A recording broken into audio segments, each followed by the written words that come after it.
Kharsag. The Garden of Eden.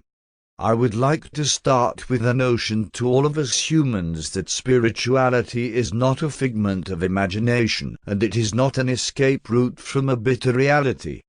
I believe spirituality to be the highest form of science that teaches us the art of observation, the wisdom of philosophy, and the knowledge of the beyond, which exceeds our physical senses and transcends towards divinity and the invisible frontiers of an ether realm way beyond the limited materialistic recognition of our consciousness.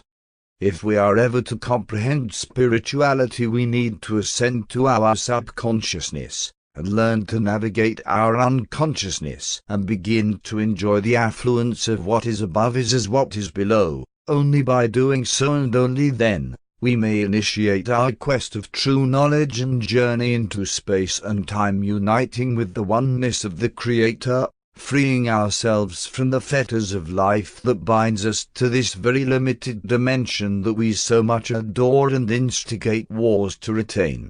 Many of us have grown to believe that the Garden of Eden is nothing but a myth infesting our imagination since ancient times, and that what is conveyed to us by what is called holy books is nothing but a deterrent obstacle in the path of our human evolution. But hold on. Such defamed rumor is proving wrong as we advance in science and further pierce into the cosmos. The more we develop our science and technology, the more we realize that there is an essence of truth to what is conveyed to us by holy books and ancient spiritual teachings of the first aborigines who paced across this planet.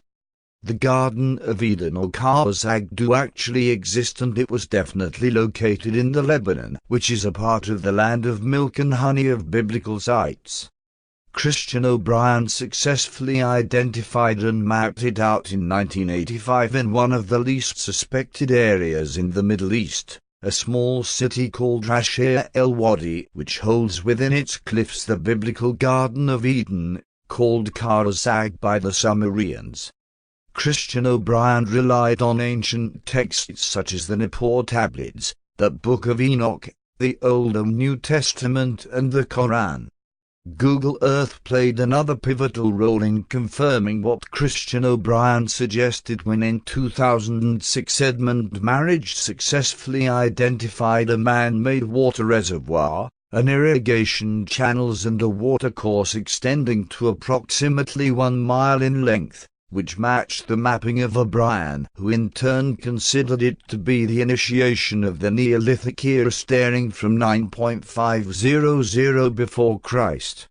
And I am quite certain if funding was made available for an archaeological expedition, there will be found some great ruins buried beneath this holy threshold of humanity and cradle of civilization. It is amazing what we can do when we learn to merge knowledge and combine the ancient and the new. We can simply perform miracles in the service of humanity and its cause, and indeed from history one may learn how to shape a better future. It is believed that after the great deluge and flood of Noah, his arch, which was mentioned in holy books, rested upon the hilltop of Judea on the Mount Ararat. Ararat mountain range, a volcanic mountain rising 5,165 meters, 16,945 feet high above the surrounding plains of 3,000 feet high.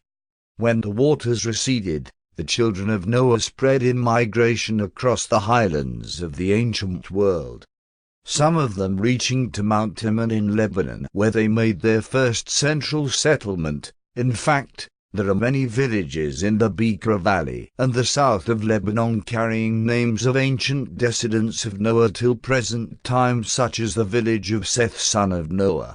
Enoch described his trip to Kharsag in the Book of Enoch when he was accompanied by angels, who summoned him to meet with the Elohims for his supposed initiation. Book of Enoch contains details account of his life among the Elohims and the Watchers, a group of master craftsmen and gurus arriving to Eden as reinforcement of the Elohim, or the Shining Ones. Eden is Kharsag region centered in Mount Hermon, the Rashea el-Wadi in Lebanon. And they were in all 200, who descended in the days of Jared on the summit of Mount Hermon.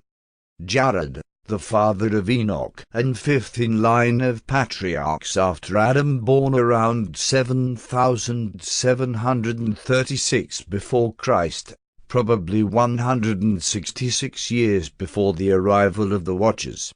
The Watchers were dispatched to the lowlands and the highlands, to teach the local inhabitants the agricultural techniques and means and tools to survive in the new world order of ancient times. They have chosen Enoch to be their scribe and liaison between the Shining Ones and the locals. They, the Watchers, were considered to be an inferior order in the Elohim group assigned to teach man and help him evolve and progress. Enoch walked with the Elohim and later vanished to take his place with Elohim.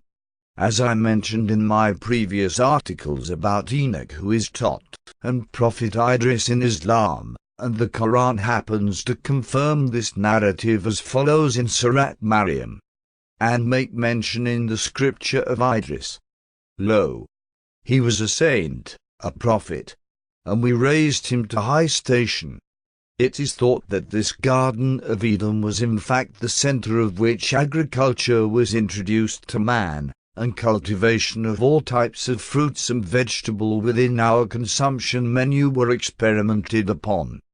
Kharsag is believed to be the region where the sky people, the fallen angels, first descended onto earth and mixed and intermingled with man, sharing with them knowledge, wealth and breed. This intermingling is actually confirmed by one verse of the Quran stating that Satan would do so, in Surat al-Isra.